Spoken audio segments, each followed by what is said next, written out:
Bonjour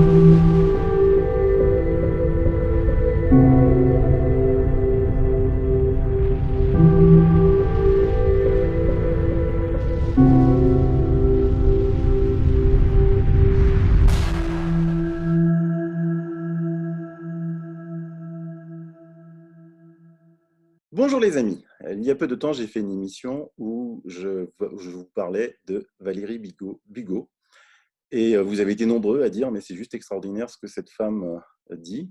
Et donc pour essayer de comprendre un petit peu cette crise qui nous entoure, beaucoup de gens évidemment qui n'avaient pas l'habitude des arcanes de ce qui se passe dans le monde, le plus simple ça a été de l'inviter.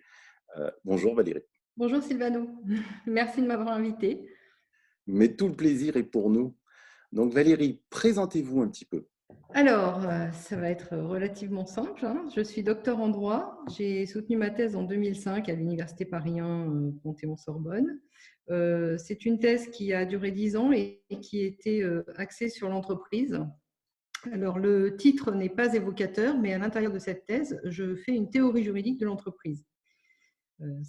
Tous mes travaux ont commencé là-dessus. Ensuite, j'ai exercé un temps en fiscalité internationale et en particulier dans les prix de transfert, ce qui m'a permis d'étendre le champ de mes investigations au niveau international, puisque j'avais déjà quelques idées assez claires sur ce qui se passait en interne en France, également peu à peu au niveau européen. Et en fait, j'ai compris que si vous voulez, ça a été le début de toutes mes réflexions parce que j'ai compris que l'économie mondiale était tenue par quelques personnes. Voilà. Le système économique mondial a été organisé et il est orienté, il est contrôlé par quelques groupes, mais derrière ces groupes qui sont toujours des groupes de type capitalistique, derrière ces groupes, il y a toujours quelques personnes. Voilà. Alors, il faut comprendre que tout ça a une longue histoire, que tout part du contrôle des monnaies. Voilà. Parce qu'à partir du moment où vous avez des personnes privées qui peuvent contrôler une monnaie, eh bien, ces personnes décident d'affecter les ressources monétaires à telle ou telle branche d'activité, à telle ou telle entité, à telle ou telle personne ou personnalité juridique ou physique.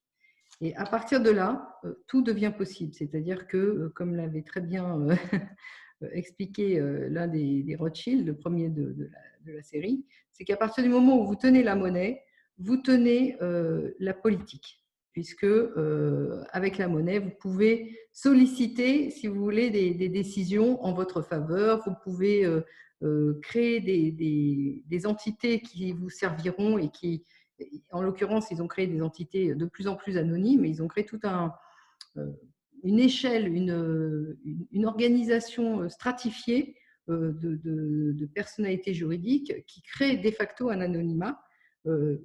Ça a été la première strate de l'anonymat. Et puis, bien sûr, aujourd'hui, l'anonymat, il est devenu institutionnel et il a pris la forme essentiellement, depuis la disparition des comptes numérotés, il a pris la forme des trusts anonymes et de l'organisation juridique, comment dirais-je, structurée des paradis fiscaux à la mode anglo-saxonne. Voilà. Alors, il y a une histoire derrière. Moi, je ne sais pas si on va pouvoir tout évoquer, mais les choses ne se sont pas faites en un jour. Le contrôle de tout ce système reste ancré à la City de Londres, voilà, qui est le modèle sur lequel les paradis fiscaux se sont développés. Et vous savez que l'Empire américain ayant pris la suite de l'Empire britannique, aujourd'hui, un des paradis fiscaux les plus importants, c'est le Delaware aux États-Unis. Mais ce n'est pas le seul, bien entendu. Tout à fait. Tout ça, c'était résumé dans votre premier livre qui s'appelle Du nouvel esprit des lois et de la monnaie. Non, non, non.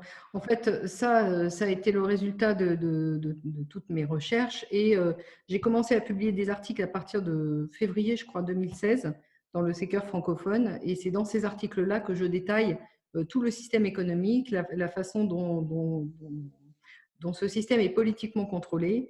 Je donne les explications plutôt dans le livre qui s'appelle Les raisons cachées du désordre mondial. Ce n'est pas le premier livre historiquement, mais en fait, c'est le résultat de tous mes travaux antérieurs. D'accord. Ce livre-là, c'est une collection d'articles que j'ai commencé à écrire à partir de 2016. Et mon livre sur le nouvel esprit des lois et de la monnaie est paru en 2017, je crois. Oui, 2017, juin 2017. Donc, il est postérieur. Et le livre, le premier, donc historiquement, donc le nouvel esprit des lois et de la monnaie, en fait, il a eu lieu pourquoi? Parce que j'ai rencontré un banquier international avec lequel j'ai eu l'occasion d'avoir des échanges très fructueux. Et en particulier, j'ai compris qu'il s'était passé avec la monnaie. À l'époque, moi, je travaillais sur l'entreprise, donc la monnaie, je ne connaissais pas bien. Et j'ai compris qu'il s'était passé avec la monnaie ce qui s'était passé avec l'entreprise. C'est-à-dire qu'elle a été subvertie et détournée au profit d'intérêts privés. Et donc, ayant compris ça et ayant tout mon acquis de travail sur l'entreprise, en fait, ce sont les mêmes mécanismes qui sont à l'œuvre. Et donc, j'ai entrepris avec ce banquier international qui s'appelait Jean Rémy, qui est malheureusement aujourd'hui décédé, on a entrepris de faire une théorie juridique de la monnaie pour expliquer pourquoi, enfin, qu'est-ce que c'est qu'une vraie monnaie. Et aujourd'hui, nous ne sommes pas dans un concept monétaire sain, nous sommes dans un concept monétaire subverti qui s'est transformé en signe économique, qui s'est transformé en marchandise dans le commerce, qui s'est transformé. Aujourd'hui, les monnaies, elles sont sur un marché des monnaies, marché des devises, et ça, c'est profondément antinomique avec le sens profond de la monnaie, voilà. Avec le sens initial de ce qu'était une monnaie. En fait, vous dites quelque chose de très fort hein, dans votre livre Les raisons cachées du désordre mondial. Vous dites que les États sont majoritairement devenus des coquilles vides, dénuées de toute légitimité politique, d'autonomie et de souveraineté. Oui, oui, c'est tout à fait vrai. En fait, ce qui s'est passé, c'est que peu à peu, leur autonomie a été grignotée. Donc déjà, avec ce contrôle privé des monnaies, puisque une partie essentielle, disons que les moyens d'organiser et de gérer leur souveraineté étaient passés dans des mains privées, donc avaient disparu. Ça a été la première étape. Deuxième étape, c'est que les personnes qui géraient les monnaies ont donc pu finalement organiser le système politique qui leur convenait. Et là, on revient toujours sur le modèle britannique avec le parlementarisme représentatif, qui est tout sauf un modèle démocratique, comme je l'ai expliqué dans un de mes articles. Donc, à partir de là, il devient facile de contrôler la loi, l'édiction des lois. Et dans nos contrées, c'est passé par l'organisation des partis politiques et du vote prétendument démocratique. En fait, ce vote n'est pas démocratique pour maintes et maintes raisons, et en particulier pour la raison des partis politiques, de l'existence des partis politiques. C'est-à-dire que les gens qui vont participer à ces partis sont cooptés en interne et ils sont proposés au vote populaire. Donc la population ne fait qu'entériner un choix qui lui échappe définitivement. Et d'autre part, ces gens-là, comme ils doivent leur évolution à leur parti politique, ils ne rendent des comptes qu'aux partis et non pas aux gens qui valident en fin de parcours leur élection. Donc la réalité, c'est que les membres des partis politiques sont redevables de ceux qui financent les partis politiques. Donc c'est une vaste organisation de corruption et d'escroquerie politique, en fait. C'est pour ça que beaucoup de personnes disent allez voter, ça sert à rien parce que c'est bonnet blanc, blanc bonnet. Et puis, de toute façon, oui, parce que les partis, quoi qu'il arrive, sont dépendants de ceux qui les financent, donc sont dépendants du système, des gens qui tiennent le système économique. C'est ça qu'il faut comprendre, qui organisent effectivement des oppositions, mais qui sont des oppositions qui restent dans leurs mains à eux. Donc, ce sont des oppositions, si vous voulez, d'apparence sur des phénomènes qui ne sont pas des phénomènes essentiels, évidemment, puisque eux, ils protègent par le biais des partis, par le biais de l'anonymat politique que les partis leur procurent, ils protègent leur précaré, le contrôle politique qu'ils ont et qui est effectif sur le système d'organisation de l'État.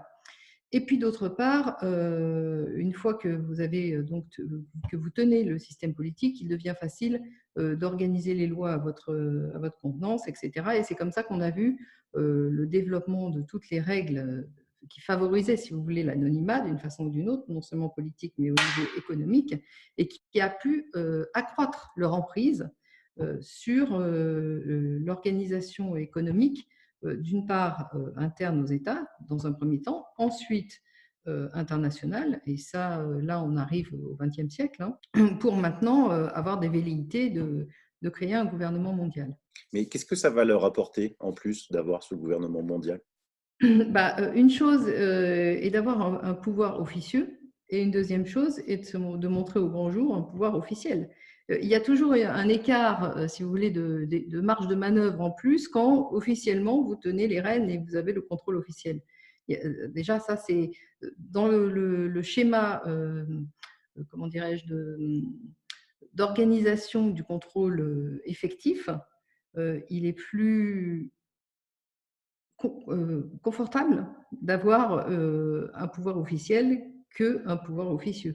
Parce que vous n'avez plus de compte à rendre à personne, vous pouvez agir au grand jour, donner les ordres sans avoir à vous justifier, etc., etc. Alors que quand vous êtes dans un type de pouvoir officieux, effectivement, vous pouvez avoir un pouvoir totalitaire, ce qui est le cas aujourd'hui, puisqu'ils n'ont plus de contre-pouvoir, mais vous êtes quand même toujours en arrière-plan. Donc, et puis, il y a aussi une autre raison, et cette raison-là, elle est difficile à comprendre, et je dirais que moi-même, j'ai mis beaucoup de temps à l'admettre.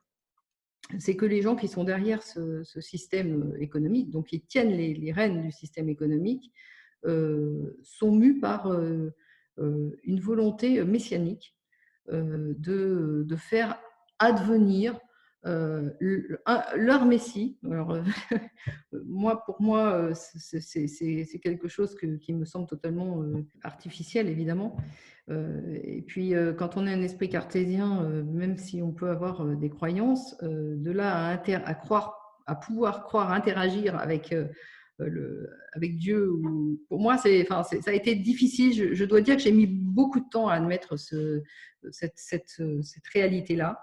Mais maintenant que je prends en compte ce paramètre-là, le fait que ce sont des messianistes, effectivement, tout un tas de choses qui restaient inexpliquées trouvent une explication. C'est la raison pour laquelle ils organisent le chaos. Ils appellent ça le chaos constructif. En fait, ils détruisent le système antérieur pour créer quelque chose de plus grand, de plus ouvert, dans leurs intérêts à eux, bien entendu. Hein. C'est le chaos constructif. On détruit pour construire vers quelque chose vers le but auquel ils veulent nous amener. Alors que si vous voulez, quand on est dans une démarche logique ou une pure démarche de contrôle et de pouvoir, on n'a pas forcément cette volonté de destruction. Alors que là, de façon manifeste, il y a en arrière-plan une volonté de destruction pour arriver à ce que eux estiment être le paradis sur Terre, en fait. Mais quand vous dites un esprit messianique, c'est vraiment dans le sens religieux du terme? C'est-à-dire pas dans le sens religieux, au sens où moi je l'entends, si vous voulez. C'est une conception religieuse particulière. Ça relève des travaux de la Kabbale. Alors moi, je ne suis pas du tout spécialiste de la matière, mais il y a des gens qui ont beaucoup travaillé là-dessus et qui sont quand même extrêmement convaincants, je dois dire, voilà, qui peuvent aller plus loin dans cette direction-là. Moi, je ne vais pas trop me hasarder parce que je ne maîtrise pas vraiment ces sujets. Mais il faut comprendre que c'est quand même l'arrière-fond, c'est-à-dire que vous avez des mouvements politiques et géopolitiques qui sont initiés par des gens qui ont pris le contrôle effectif du pouvoir économique global. Et ces gens-là sont mus par une volonté, par une idée messianique. Je vais me faire l'avocat du diable, hein, mais pour un petit peu tous les auditeurs. Comment quelqu'un qui est, par exemple, je ne sais pas moi, le roi de l'Arabie Saoudite, qui est assez islamique, va pouvoir aller de pair entre quelqu'un qui est catholique intégriste et comment un Chinois qui est à peu près athée, comment tout ça, ça va se coordonner? Oui, bien sûr. Alors, il faut pas se laisser impressionner. Et je dois dire que ça a été aussi un fil conducteur de tous mes travaux. C'est-à-dire qu'il ne faut jamais s'arrêter aux apparences. Quand vous voyez une image, vous n'êtes pas sûr que cette image correspond à la réalité. Pour ce qui est de la religion catholique, je peux vous dire qu'elle a été bon, déjà, la Révolution, elle a été quand même bien mise à mal, et puis après, elle a survécu tant bien que mal, mais elle a été totalement subvertie de l'intérieur et elle a été anéantie finalement par le phénomène politique qu'elle représentait au sens où elle gérait le domaine spirituel. Elle a cessé cette fonction en 1929 au moment des accords du Latran. Donc, si vous voulez, le catholicisme et le catholicisme intégriste auquel vous faites référence, en fait, n'existe pas. Il a été, depuis 1929, le Vatican est au service, est une succursale de la City de Londres. C'est-à-dire que c'est devenu un gestionnaire de patrimoine. Il est devenu un gestionnaire d'actifs, gestionnaire de biens qui travaille main dans la main avec effectivement les banquiers, que je vais appeler les banquiers globaux, sont des banquiers commerçants, c'est-à-dire qu'ils ne sont pas exclusivement banquiers au sens propre du signe monétaire, mais ils sont commerçants du signe monétaire. Voilà. Et oui, oui, vous parlez souvent du Vatican, hein. Il joue un rôle assez capital. Je n'en parle pas souvent, mais il faut comprendre que en 1929, vous avez les accords du Latran. En 1930, vous avez la BRI. Et la BRI, ça a été la première subversion du concept étatique, puisqu'on a accordé toutes les caractéristiques d'un État, finalement, à ce qui était une banque. Voilà, la BRI, c'est un État profondément bancaire. C'est une banque, mais toutes les facilités au niveau international et diplomatique d'un État. Voilà.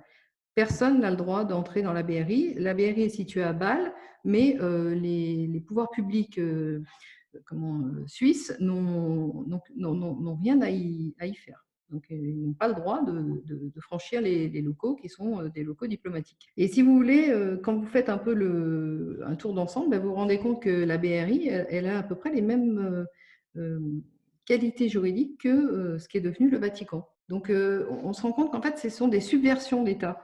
Ce sont alors que le Vatican, enfin Rome au sens traditionnel du terme, c'était bien autre chose qu'un bout de terrain avec des capacités diplomatiques officialisées et formatées de la façon dont elles le sont aujourd'hui. Donc, si vous voulez, on a assisté à une mutation du concept d'État, qui est en réalité une subversion du concept étatique au sens politique que ce terme revêtait. La BRI, c'est la Banque des règlements internationaux. La BRI, c'est la Banque des règlements internationaux. Et alors, qui l'a créée? Comment ça se fait que… Alors, la BRI, oui, c'est très intéressant. La BRI, son histoire est tout à fait fascinante. Je l'ai détaillée dans des articles que j'ai écrits. Elle a été créée sur l'initiative de Montagu, qui était le gouverneur de la Banque centrale d'Angleterre, avec, en fait, sur l'initiative de Hjalmar Schacht et de Montagu. Alors, Hjalmar Schacht, c'est un personnage que certains adulent, mais à mauvais escient, puisque c'est vraiment comment dirais-je, je pourrais le qualifier du messager du diable.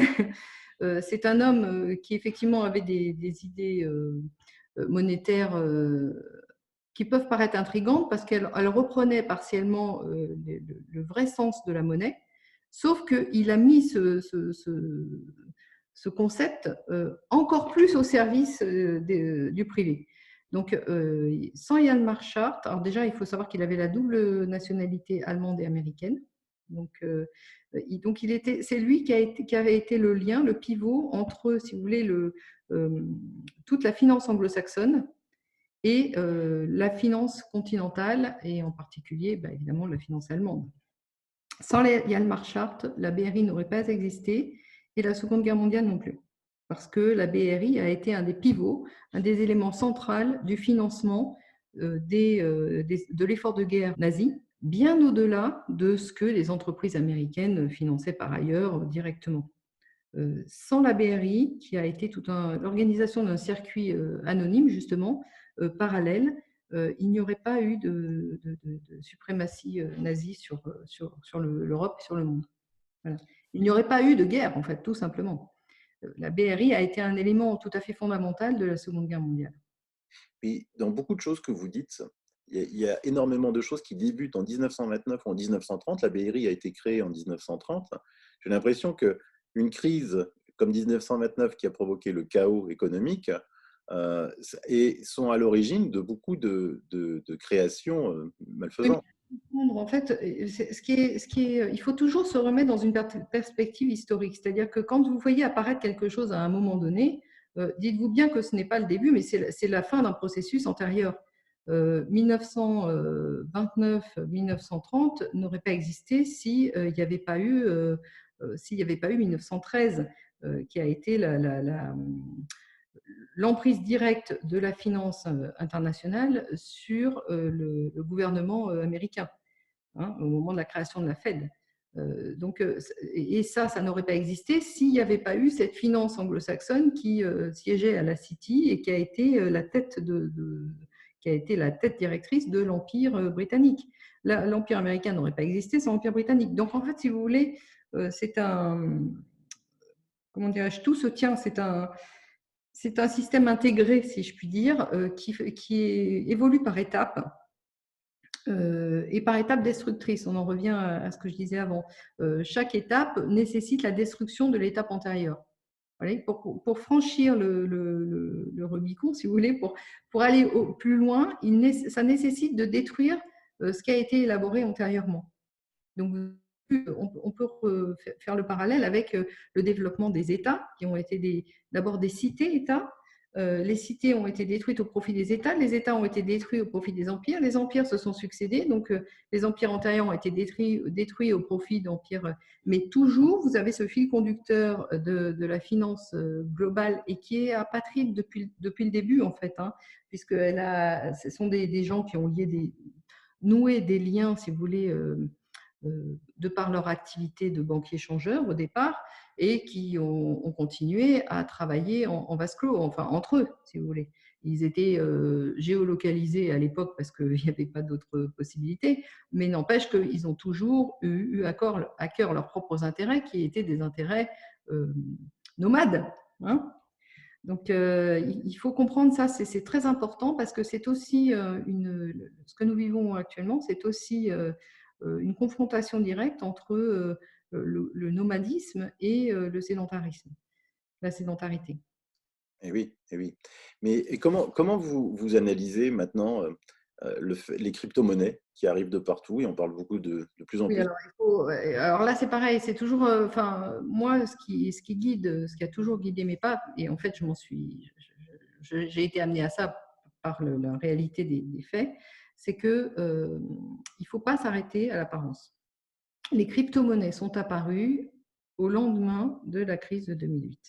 D'accord ? C'est apparu de façon anonyme. Alors déjà, ça, pour moi qui ai beaucoup travaillé sur l'anonymat, sur le développement des processus anonymes, je peux vous dire que déjà, c'est des lanternes rouges qui s'allument. Ensuite, vous avez tout un tas d'institutions établies, donc privées et publiques, qui se mettent à faire l'apologie de ces monnaies-là.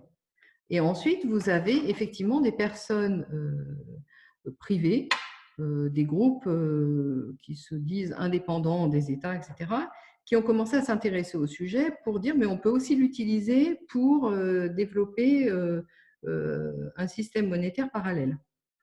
Alors, il faut faire la part des choses. Peut-être que certaines personnes sont bien intentionnées, encore que quand on parle de monnaie, il faut savoir que derrière le pouvoir de contrôle d'une monnaie, il y a toujours un pouvoir, la notion de pouvoir et de politique. Donc il faut garder en arrière-plan que le signe monétaire est quelque chose de tout à fait essentiel dans l'organisation et dans le contrôle que vous pouvez avoir sur des gens, sur un territoire, etc. Donc, quand vous savez d'où est parti ce concept, en plus, il y a eu quand même plus que des rumeurs qui faisaient intervenir la DARPA. Enfin, la crypto-monnaie, c'est quelque chose de complexe qui n'a pas pu naître du cerveau génial d'une seule personne parce que c'est la réunion, si vous voulez, de plein de choses qui ont été développées de façon, en amont, et qui ont pu donner naissance à ce qu'on appelle maintenant la monnaie sous forme de crypto-monnaie. Voilà. Alors, bon, moi, je ne suis pas spécialiste des crypto-monnaies au sens technique du terme, bien entendu. Moi, je suis une observatrice du signe monétaire et en tant que juriste, j'observe que les causes et les effets, si vous voulez.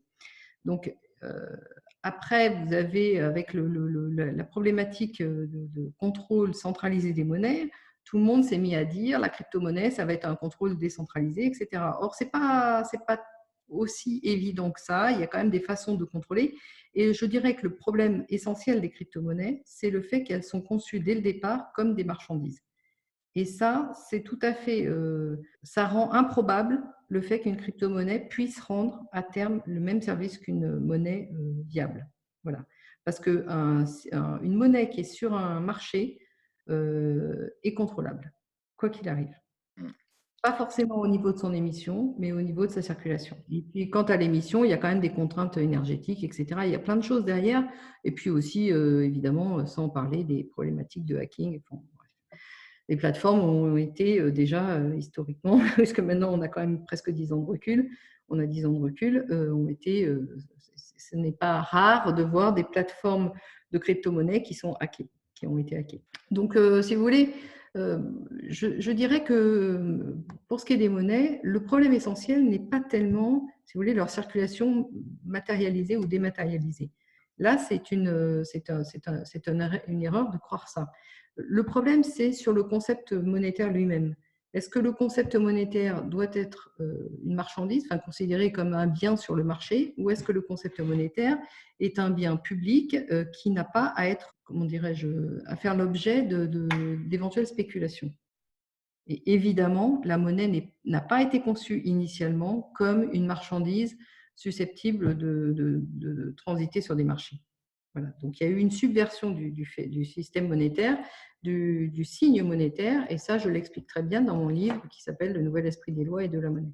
Et on voit, à travers vos propos, qu'en ce moment, la mise en place de ce gouvernement mondial va se faire petit à petit. On voit déjà Henry Kissinger qui vient dire pour répondre à cette pandémie, les États seuls ne peuvent pas résoudre ce problème, il faudrait la mise en place, alors il ne dit pas gouvernement mondial, bien sûr, il utilise d'autres termes, mais d'autres reprennent un petit peu ce qui se dit, comme pour commencer à influencer dans la tête des gens, à leur dire, ben voilà, c'est une pandémie si gigantesque qui nécessite tant d'efforts que vous avez l'impression qu'ils sortent déjà à découvert? Alors, je voudrais quand même remettre un peu les choses dans leur contexte, c'est-à-dire que, si vous voulez, les ferments du gouvernement mondial sont là et sont là depuis longtemps.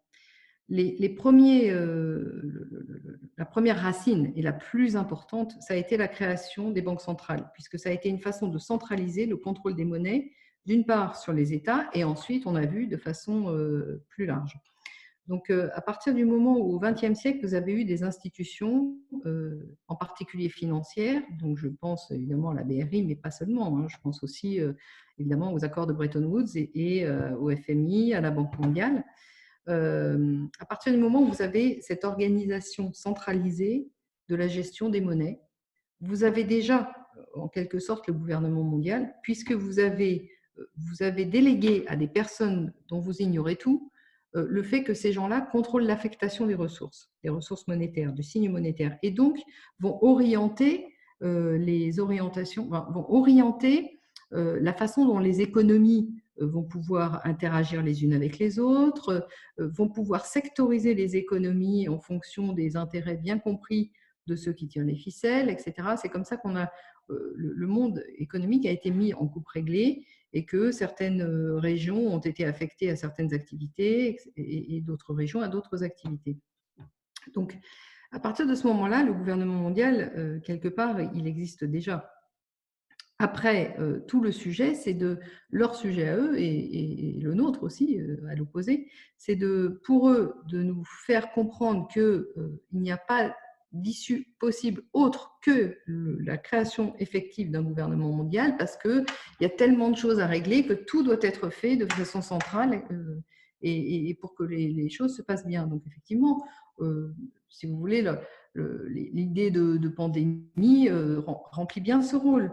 Mais si ça avait été ça, on pourrait imaginer autre chose. Je veux dire que le mouvement est lancé et que le sujet pour eux, c'est de nous faire comprendre que ce mouvement est inéluctable et qu'il doit aboutir il doit avoir un point d'aboutissement qui sera formalisé. Donc, notre sujet à nous, c'est de prendre conscience justement que ça, c'est leur volonté à eux qui s'impose. Ce n'est pas une volonté ça ne relève pas d'un ordre naturel, mais d'une organisation artificielle du monde. Voilà. Et effectivement, à partir du moment où vous organisez une économie mondiale, telle qu'ils l'ont faite, une monnaie mondiale s'impose. Et c'est la raison pour laquelle ils ont développé tous ces systèmes de libre-échange intégral, pour ne pas dire intégriste, d'organisation du monde sectorisé par secteur géographique et par activité particulière, pour générer la nécessité ultime d'une monnaie mondiale qu'ils contrôleront aussi. Donc, il faut comprendre que en fait, tout est lié. Ils ont organisé un contexte artificiel dans lequel le premier pas entraîne le second, le troisième, le quatrième. Donc, ils peuvent faire passer ça, si vous voulez, pour naturel, mais c'est artificiel dans la mesure où ça a été organisé par l'homme. Et ça a été organisé par quelques hommes. Ça n'a pas été organisé dans le sens politique du terme, ça a été organisé dans le sens d'intérêt particulier.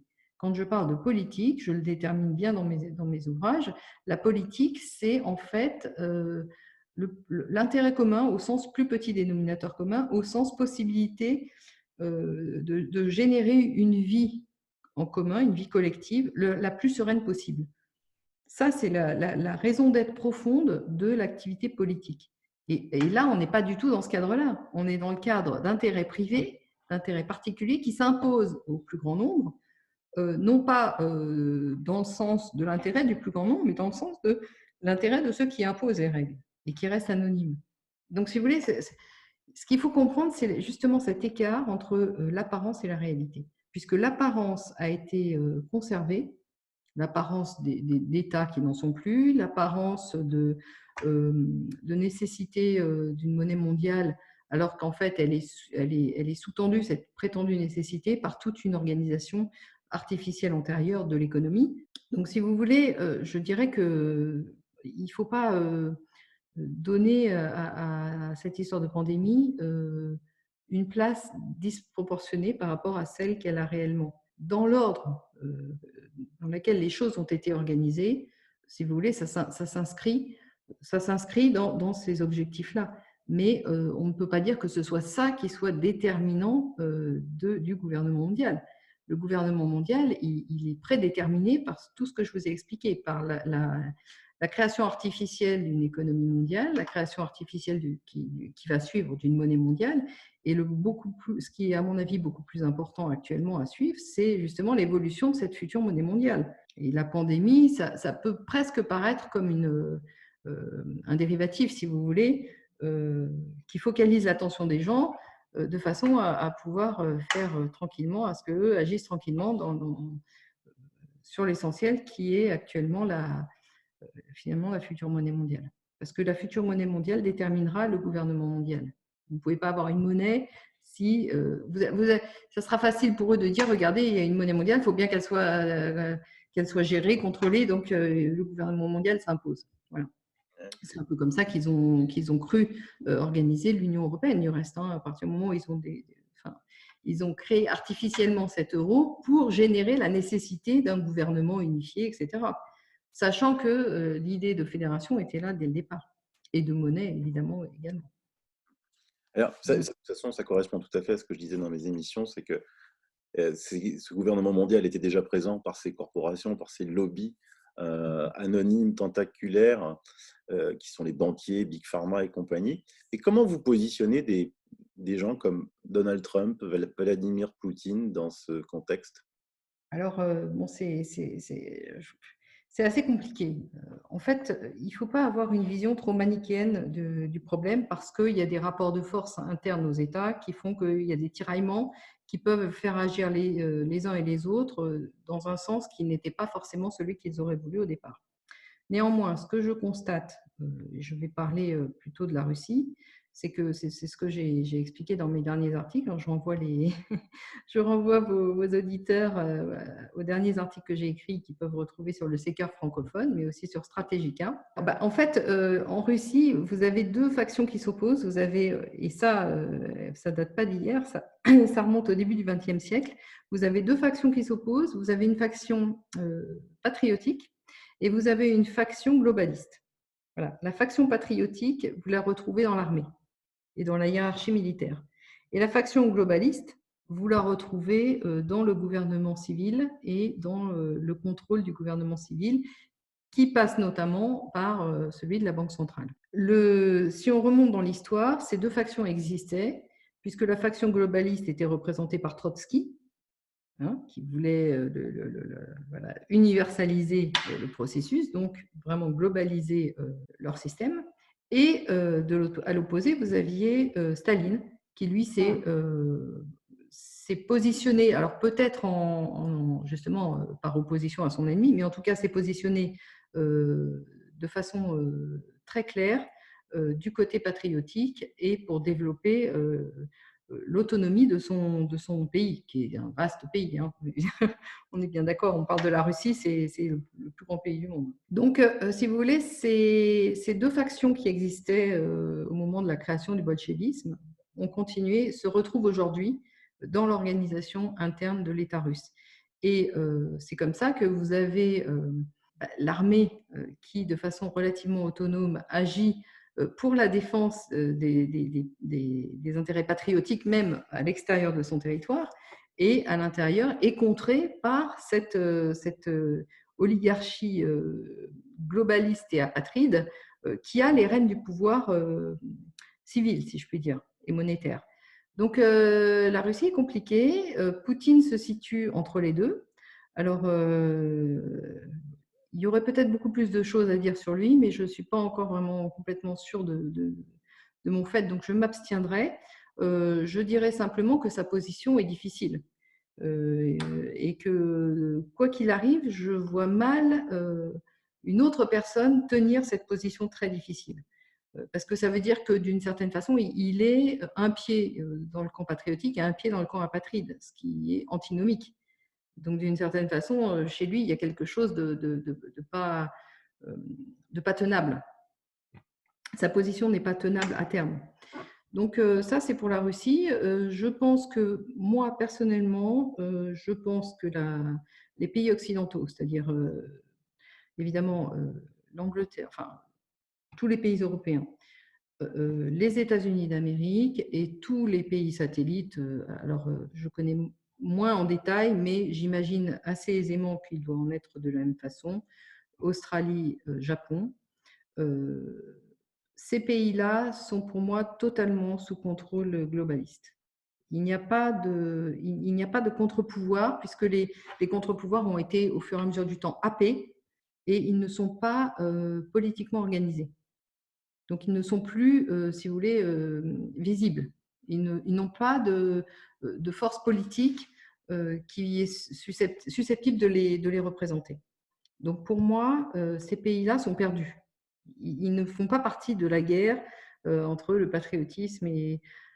Sauf à considérer que, effectivement, c'est ce que je dis, que les habitants de ces territoires reprennent le contrôle politique de leur gouvernement et de leur organisation étatique, si vous voulez. Mais là, on est dans un autre schéma qui n'est pas celui qui existe actuellement. Pour moi, Donald Trump n'est que la suite logique du contrôle définitif que les globalistes ont pris sur l'État américain au sens large, sachant quand même qu'il y a peut-être plus de contre-pouvoirs aux États-Unis qu'il n'y en a chez nous, parce que vous aviez toute une faction de l'oligarchie américaine qui était américano-centrée. C'est-à-dire qu'ils ont pactisé avec les globalistes sans savoir peut-être exactement à qui ils s'adressaient, ou en tout cas qui ont cru bénéficier et pouvoir les utiliser, et qui se sont rendus compte qu'ils s'étaient fait doubler. Et ces gens-là, effectivement, donc vous avez la faction patriotique de l'Empire américain qui s'est opposée à la faction globaliste de l'Empire américain. Et c'est comme ça que Dominique Strauss-Kahn est tombé. C'est parce que les patriotes ne voulaient pas que le dollar perde sa suprématie en tant que monnaie mondiale, si vous voulez. Donc, il y a quand même une lutte, mais je pense que la faction patriotique a perdu aux États-Unis. Elle a perdu et elle le sait. Donc maintenant, peut-être qu'elle est prête à tout. y compris à la terre brûlée, pour ne pas laisser à ses adversaires la moindre miette dont il pourrait bénéficier. Et si on est dans cette configuration-là, ce dont je ne suis pas certaine, hein, c'est une hypothèse, mais c'est une hypothèse quand même relativement réaliste.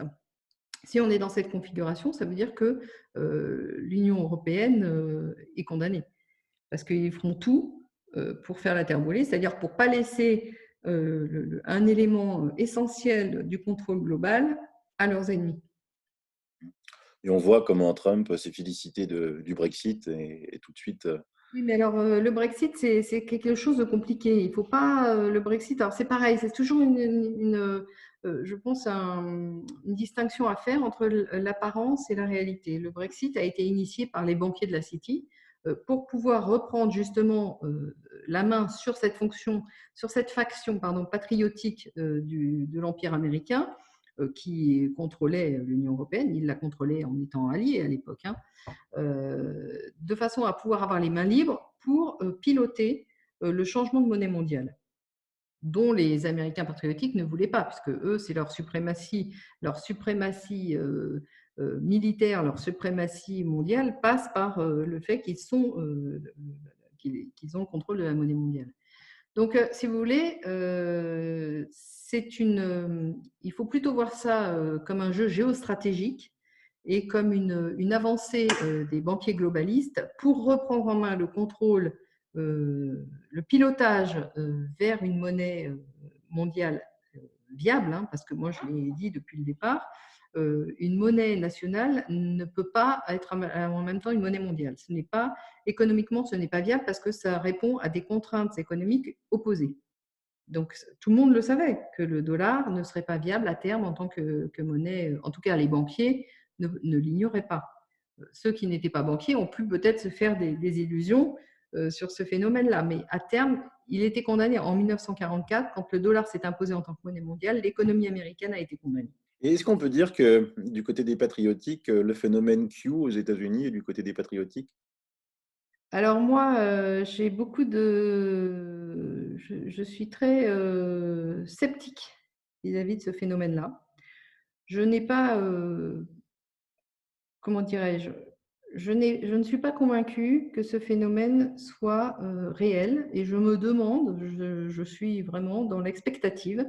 Euh, je dirais que je pense, enfin, pour moi, à 60% du processus, c'est comment dirais-je, un écran de fumée pour faire passer, pour donner qui permettra à Trump de lui donner de façon populaire une image positive, lui permettant de faire ces grandes manœuvres géopolitiques au niveau de la monnaie, c'est-à-dire du changement de statut du dollar, dans des conditions en fait faisables, qui orientera, si vous voulez, euh, la mentalité populaire dans son sens, de façon à lui laisser les mains libres en laissant croire qu'il agit pour le bien des Américains. Je ne suis pas convaincue vraiment de la réalité de ce phénomène et en tout cas pas du fait qu'il soit là comme un Zorro qui viendrait défendre les populations. J'ai les plus grands doutes là-dessus. Alors peut-être, j'espère me tromper, peut-être que l'avenir me dira que j'ai eu tort et je le souhaite, à vrai dire, parce que c'est vrai que c'est quand même très encourageant. Mais j'ai vraiment un très grand scepticisme sur ce mouvement. Mmh. De toute façon, il n'y a plus beaucoup de temps à attendre puisque les élections US arrivent, c'est en novembre. S'il ne se passe rien d'ici novembre au niveau Q, ça veut dire qu'effectivement, c'était un écran de fumée. Les adorateurs de Q, comme je les appelle, moi, avaient déjà annoncé quasiment tout pour le week-end de Pâques. Il ne s'est rien passé. Je les avais prévenus. J'avais fait une émission exprès là-dessus en disant qu'il ne se passera rien. Là aussi, j'ai dit, moi aussi, j'espère me tromper. Hélas, je ne me suis pas trompé. De toute façon, on verra. Maintenant, on s'avoisine contre un simili-match Trump-Joe Biden qui est déjà gagné d'avance pour Trump. Ouais, mais bon, ça c'est.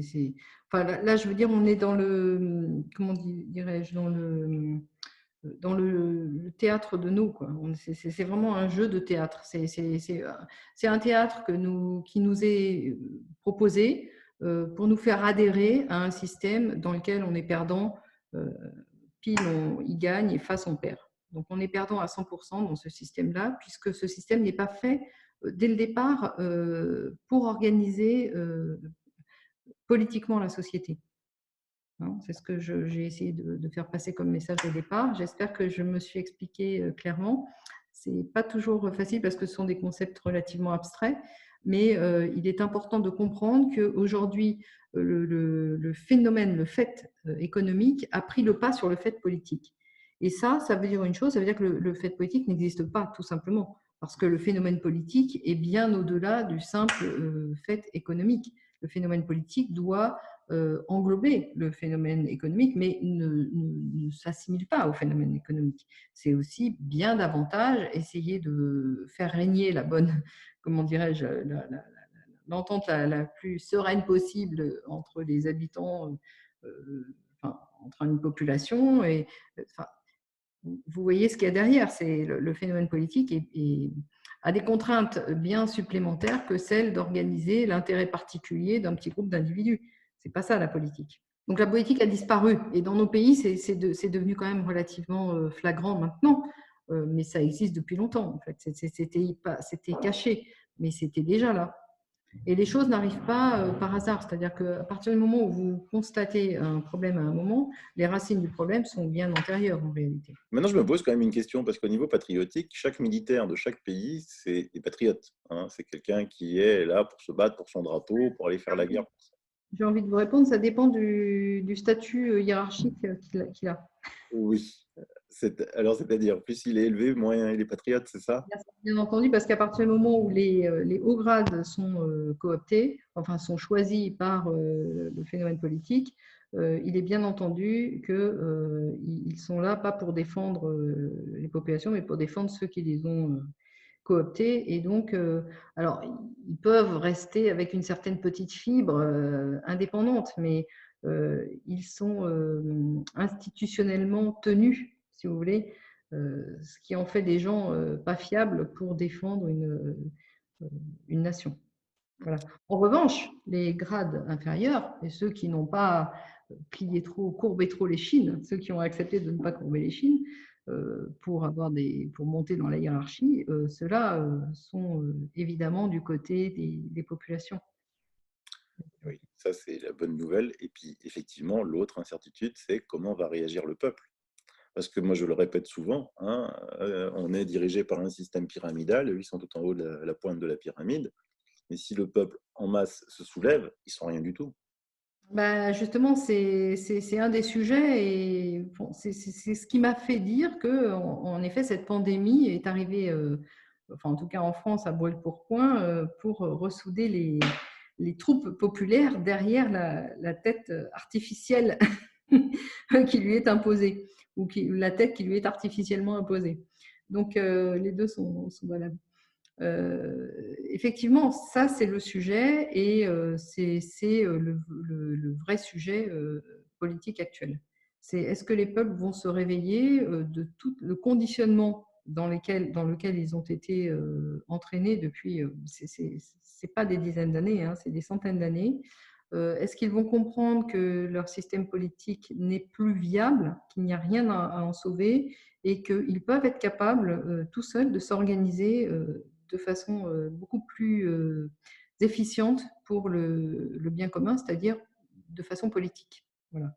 Ils peuvent reprendre en main leur identité politique, mais ça demande beaucoup de courage et beaucoup d'abnégation dans le sens où ça demande aux gens d'accepter qu'ils aient été trompés, qu'ils se soient trompés eux-mêmes. Et c'est le plus difficile. C'est que vous pouvez difficilement convaincre quelqu'un que pendant plusieurs générations, tout le monde était dans l'erreur. Donc, la réalité, c'est que c'est un combat de chaque individu contre lui-même.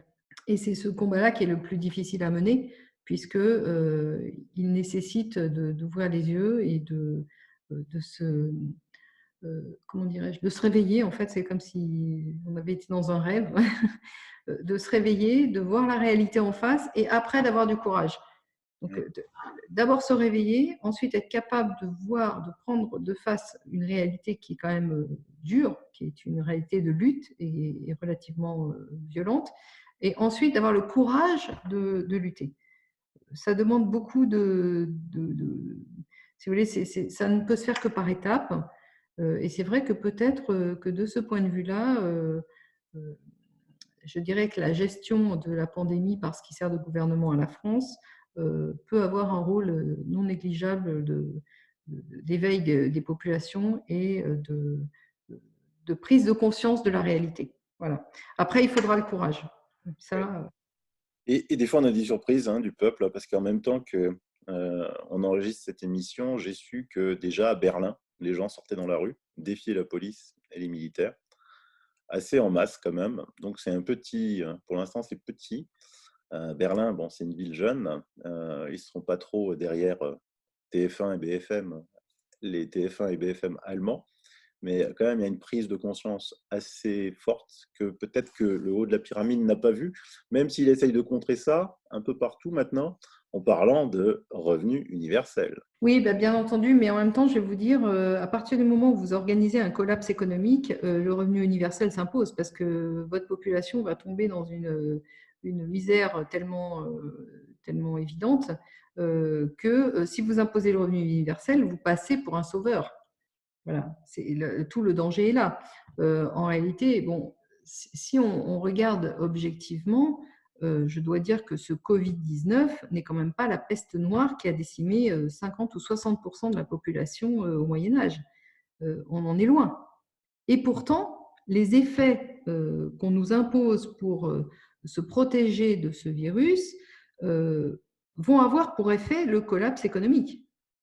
Et le collapse économique va générer beaucoup de morts, beaucoup plus que le Covid à terme. Évidemment, comme ce n'est pas visible immédiatement, les gens ne le considèrent pas, ne le prennent pas en considération. Mais c'est une question de cause et d'effet.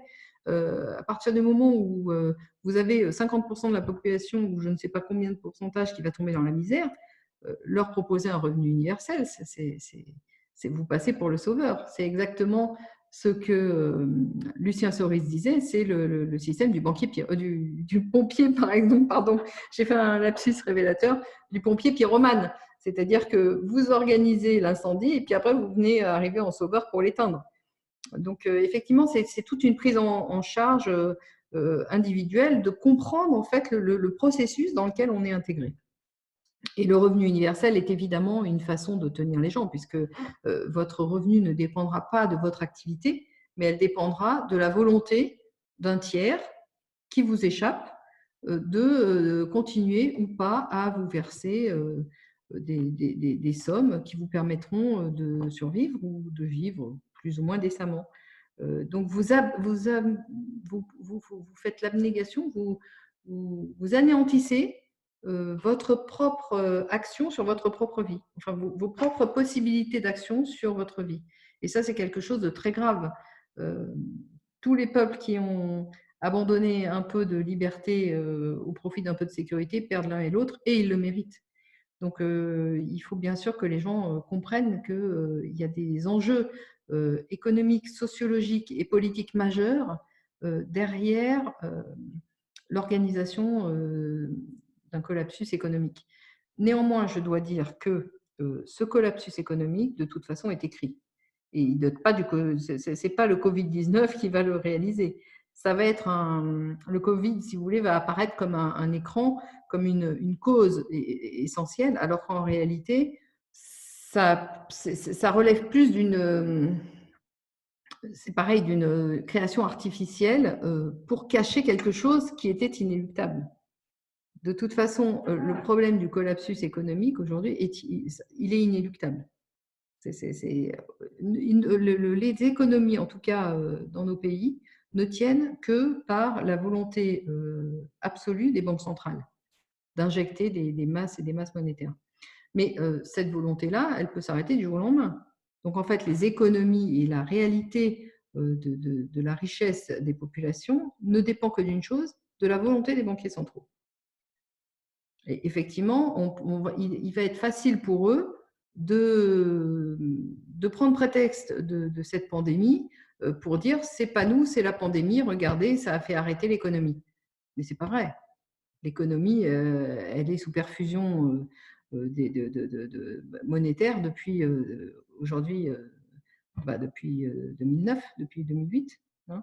Donc, en fait, le système n'était pas viable et il est possible que cette pandémie soit mise en avant comme une cause du collapsus économique, alors qu'en réalité, ça ne sera pas la vraie cause. Et ça, c'est dangereux. Effectivement, il vaut mieux en prendre conscience. Eh oui. Puisque les gens vont… il faut absolument éviter de prendre son bourreau pour son sauveur. Parce que là, c'est la manipulation ultime et on arrive dans le syndrome de Stockholm. Ça ne se finit pas bien pour les gens. C'est ce que je fais depuis 2 mois. J'essaye d'avertir les gens que les conséquences seront bien plus terribles que ce Covid. Hier, j'ai encore fait une émission démontrant qu'il y avait beaucoup moins de morts la première quinzaine de mars qu'en 2019, la même quinzaine, et 2018, et que sur la totalité du mois de mars 2020, il y avait moins de morts que sur la totalité du mois de mars 2018. Donc, Raoult a raison quoi, quand il dit attendez, chaque année en France, il y a 60 000 morts par infection des voies respiratoires dues à des virus divers et variés. On n'a jamais fait un décompte morbide par jour, quoi, hein. C'est important de montrer ça aux gens pour qu'ils comprennent que les conséquences économiques qui suivront, si vous voulez, ont été artificiellement calquées sur ce système de pandémie. Tout est artificiel en réalité. Et pour montrer l'artificialité, effectivement, ce que vous faites est très important. Maintenant, il faut aussi montrer l'autre partie du tableau, qui est que le système économique actuellement en vigueur en Europe et dans le monde, généralement dans le monde, du fait du dollar monnaie mondiale, de toute façon, c'est voué au collapse. Il n'est pas viable, quoi qu'il arrive. Pandémie ou pas pandémie, ce système s'écroulera. Voilà. Et ça, c'était prévisible, je vous dis même en 1944. C'est la raison pour laquelle Keynes ne voulait pas ce système, il voulait un panier de monnaie. Et là, on s'y achemine vers le panier de monnaie de Keynes. Mais bien entendu, ce n'est toujours pas en faveur des populations, puisque c'est toujours les banquiers qui contrôlent ce système. Donc le sujet, c'est de reprendre politiquement le contrôle du signe monétaire pour pouvoir après élaborer un processus politique intègre. Mais Valérie, tous les États sont endettés, ils doivent des milliards et des milliards et des milliards. On les doit à qui? On les doit aux banques. Qui c'est qui prête aux États sont les banques. Donc, qui détient les bénéfices de ces milliards sont les banquiers. C'est toute comment c'est toute la subversion. Enfin, c'est tellement énorme que les gens ne peuvent pas s'en rendre compte. Mais je dirais que jusque dans la fin des années 60, en France, on avait repris un contrôle pas total, mais quand même relativement dominant du fait monétaire. Et c'est ce qui explique qu'on a pu retrouver une certaine indépendance politique alors que nous avions été ruinés hein, par la guerre. On a mis 15 ans, 10-15 ans à se remettre et on a pu reconstruire des routes, construire des réacteurs nucléaires, construire des centrales nucléaires. On a pu retrouver une indépendance parce que nous avions retrouvé le contrôle de notre monnaie. À partir du moment où ce contrôle a disparu, notre indépendance politique a disparu également. Et c'est la raison pour laquelle nous en sommes là aujourd'hui. Et c'est parce que l'indépendance politique avait disparu en interne en France qu'on a eu, et en interne en Allemagne, en interne en Italie, en interne partout, dans tous les États européens, que le processus européen a pu être mis en œuvre. Il faut bien comprendre que c'est un enchaînement. Donc, bon, je ne sais pas trop comment vous… comment expliquer les choses. Je ne sais pas si mon message arrive à bien passer. Oui, progressivement, Valérie, vous savez, c'est progressif. Moi, tout le travail que je fais, c'est pas pour convaincre 30% de la population. Il faut que les gens prennent conscience en fait que l'apparence est toujours opposée à la réalité.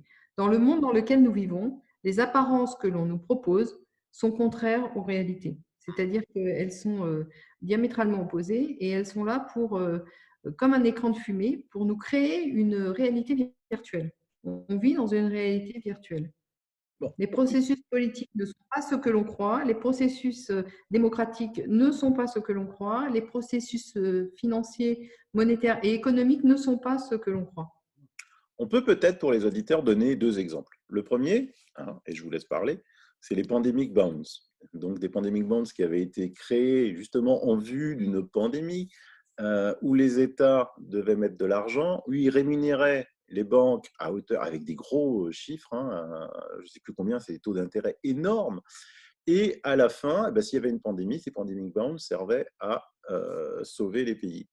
Les États ont toujours versé des sommes folles et ces pandemic bonds n'ont jamais été mis en œuvre, même pas maintenant. Oui, ben, évidemment. Enfin, si vous faites quelques recherches sur la Banque mondiale, vous vous rendrez rapidement compte, et encore, il y a eu un scandale il n'y a pas plus de quelques semaines là, qui démontrait qu'il y avait un parallélisme tout à fait frappant entre l'argent qui devait être affecté aux pays les plus pauvres et l'argent qui entrait dans le flux des paradis fiscaux. Et les pays les plus pauvres ne bénéficiaient pas de cet argent. En fait, la Banque mondiale est une vaste escroquerie politique qui consiste à faire transiter des sommes folles vers l'anonymat, en fait. Hein.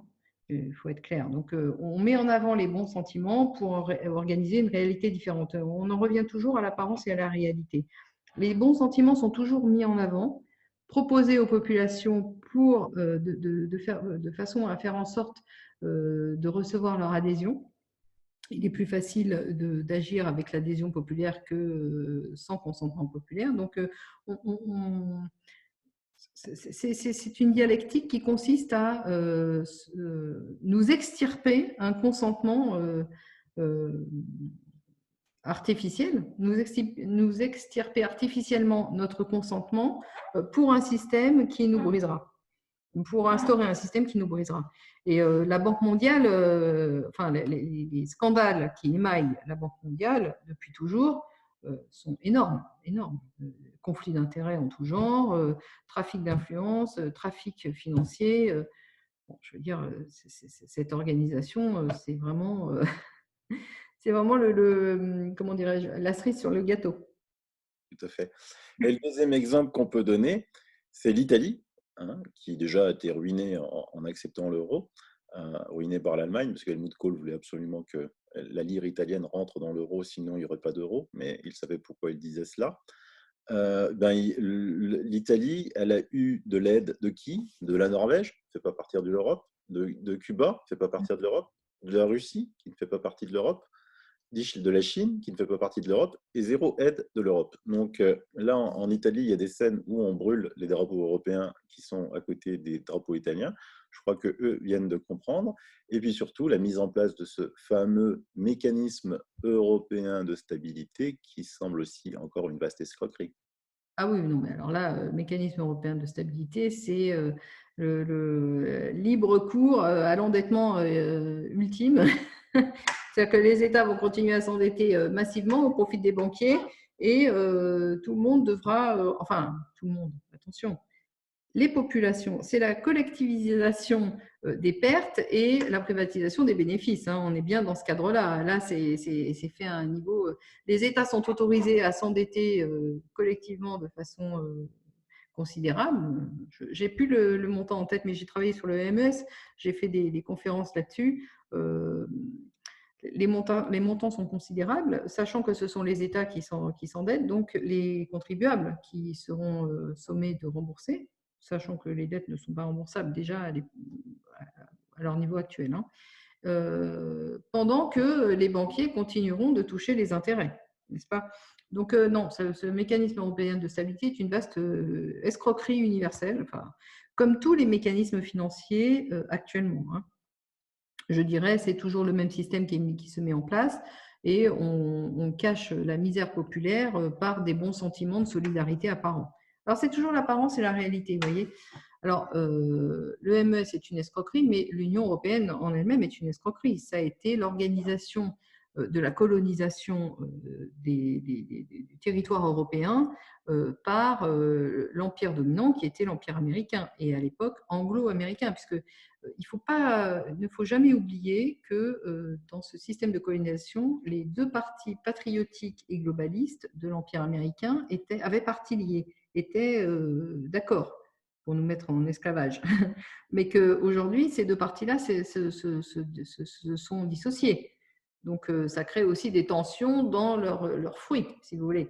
À partir du moment où c'est comme un divorce, les enfants sont tirés d'un côté ou de l'autre, c'est compliqué. De toute façon, ce qui est sûr, c'est que les États européens ont été conquis. C'est la raison pour laquelle l'Union européenne a pu avoir lieu. C'est une conquête intégrale, politique, économique, monétaire, culturelle, et que dans ce cadre-là, il n'y a pas de solidarité possible. Si vous voulez, la solidarité, pour faire émerger une solidarité, il faut qu'il y ait une volonté souveraine, il faut qu'il y ait une vraie volonté. Là, la souveraineté, elle appartient à l'extérieur.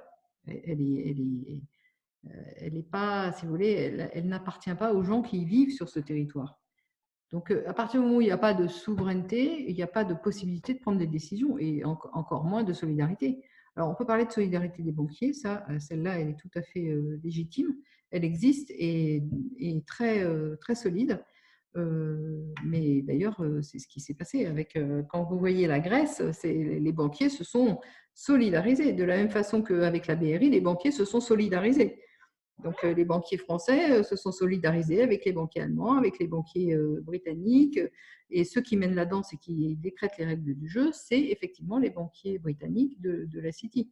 Mais si vous voulez, tout est fallacieux. On ne peut pas parler de solidarité dans un contexte où la volonté n'existe pas. Vous voyez ce que je veux dire? Bien sûr. Et puis l'autre exemple, pour essayer d'éveiller un peu plus de monde, c'est quand on entend notre président dire qu'il distribue des milliards et des milliards à gauche, à droite, c'est des cadeaux qu'il fait aux banques, d'abord. C'est cocasse, bien sûr, c'est grotesque. Quand on voit où en est le déficit de la France, enfin, c'est juste... on se demande en fait comment les gens peuvent encore croire à ce genre de baratin. Enfin, c'est juste impensable, quoi. C'est tout à fait ça. Mais maintenant, on parle déjà, évidemment, d'impôts, impôts Covid, on parle de contrat. Oui, il y avait eu l'impôt sécheresse, souvenez-vous, en 1976, je crois. Là, on va avoir l'impôt Covid, mais les Français sont rétamés, enfin, à part maintenant revenir sur le droit de propriété, c'est ce qui est en cours, et déjà avant le Covid. Hein. Donc, c'est toujours pareil. Le Covid va être un accélérateur de particules, va agir comme un accélérateur de particules. Vous aviez les tendances lourdes qui étaient là, et le Covid va intervenir, en tout cas va être manipulé par ceux qui contrôlent le système pour accélérer le mouvement de destruction créatrice. Voilà. Parlez-nous un peu de ce droit de propriété. Il est en voie de disparition, en fait, par tout un système qui est un système à la fois étatique et économique. C'est-à-dire que par le biais de l'accroissement du taux d'imposition, par le biais des contraintes réglementaires, par le biais par tout un tas de schémas, la propriété est attaquée, le droit de propriété est attaqué. Mais ça restait, si vous voulez, pas théorique, c'est-à-dire que c'était factuel. La propriété était attaquée dans les faits, mais pas théoriquement. Le concept de propriété et de propriété plénière restait. On a assisté ces dernières années, alors il y a eu déjà la premier phénomène lancé comme ça pour tester la population qui a été de dire c'est pas juste, les propriétaires devraient payer un loyer puisqu'ils ne sont pas du coup sur le même pied d'égalité avec un locataire, etc. etc. C'est oublier un peu vite que pour être propriétaire, il faut soit s'être endetté, soit avoir économisé de l'argent. Donc c'est aussi le résultat d'un effort. Il n'y a pas de raison de privilégier les gens qui ne font pas d'efforts par rapport à ceux qui font un effort d'économie, etc. Bon, ça, tout ce discours, tout ce background, tout ce contexte est écarté pour mettre en avant la prétendue, comment dirais-je, injustice que révélerait le droit de propriété. On a pu trop parler de cette histoire-là. Et puis alors, je crois que c'était en novembre de l'année dernière, un projet de loi, une proposition de loi est sortie au Parlement. Je crois que c'est du reste une proposition de loi, donc émanant de députés, qui disait que non, là, vraiment, les prix de l'immobilier, en particulier en zone urbaine, étaient tellement hauts que pour favoriser l'accession à la propriété, et ben, il va falloir s'occuper de ça, faire quelque chose pour aider les gens. Et donc, on va scinder, on va rompre la plénitude du droit de propriété en séparant le droit du sol du droit du bâti. Donc, si vous voulez, vous aurez le droit du sol qui appartiendra donc à des… Comment ils ont… Ce sont des offices fonciers libres. Alors, libre, c'est… Quand vous voyez apparaître le mot libre ou le mot démocratie dans un intitulé, tout de suite, ça doit vous mettre la puce à l'oreille, hein, parce que ça veut dire que c'est exactement l'inverse qui est en train de se mettre en jeu. Donc, ces offices fonciers libres seront, dans un premier temps, sous contrôle étatique, mais comme on sait que l'État entièrement est sous contrôle privé, de toute façon, ça ne tiendra pas longtemps. Et on verra apparaître des entités privées importantes, comme des multinationales, qui prendront le contrôle de ces offices fonciers libres. Donc, ces offices fonciers libres garderont la propriété du sol, qui, en zone urbaine, est le plus important, parce que ce n'est pas la construction, les briques qui ont été mises les unes au-dessus des autres qui font la valeur de votre appartement dans le 8e arrondissement parisien, par exemple, hein, ou le 16e, ou le premier. C'est la localisation géographique. Donc, la valeur restera celle du sol. Et quant aux heureux propriétaires du bâti, ils auront à charge d'entretien, évidemment, des locaux. Donc, l'entretien qui est beaucoup plus conséquent sur le bâti que sur le sol, on est bien d'accord là-dessus, alors que la valeur essentielle leur échappe, et que, effectivement, les prix seront un peu divisés au départ, mais comme ça reste sur le marché, rien ne garantit que le prix du bâti ne retournera pas au sommet qu'il avait quand il était en plénitude de propriété avec le sol.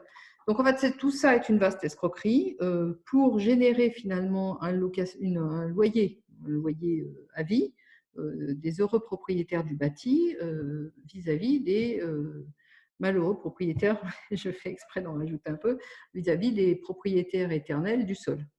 Ah oui. Voilà, donc, on retourne à un système de servage et de domination financière apparent, finalement, hein. Voilà. Voilà. Les terres appartiennent au roi, le paysan a le droit de cultiver pour le roi.